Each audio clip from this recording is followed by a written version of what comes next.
For those that are interested in the Taptic Engine or the coil, I kind of mocked up something real quick to kind of show you. So I have just a generic receiver. So you're going to want to search Amazon or Alibaba or somewhere that just has a receiver coil.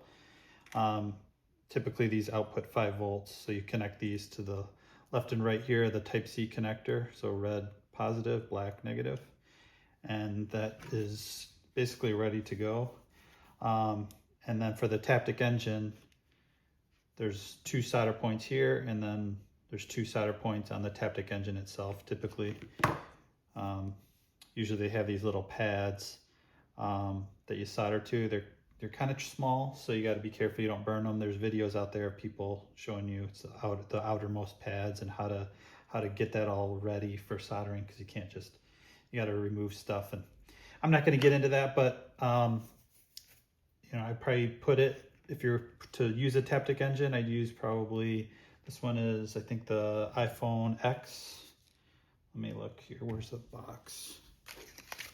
So this is the iPhone X, XR, or iPhone 11 Taptic Engine that fits nicely kind of in here. Or it also, if you cut off these little metal ears, it'll probably fit in this corner, I think.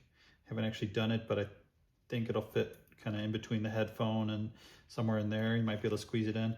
I mean, if not, the best place I found, and this is a bigger one, I don't remember which one this one's for. Let's see if I can see. This one, I don't know. It's a bigger one. It's actually, I think it might be slimmer even, but it'll fit nicely in here. Or this one. This is where I usually put it, like in this area here. If you don't, you know, if you have a quad, that's why this one might fit a little better if you had it kind of put in here. So I put some adhesive on there, some 3M. It's usually what I like to use because it's not permanent, but it's really strong.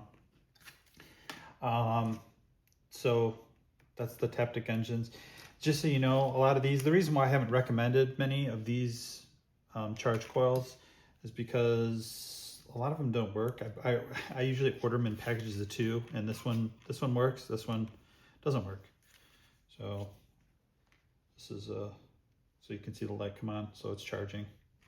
This little thing. So yeah, I hope that helps people. I hope at some point I can find a supplier of my own that can have some of these made that are actually a little more reliable. If you find something that really works really well, let me know.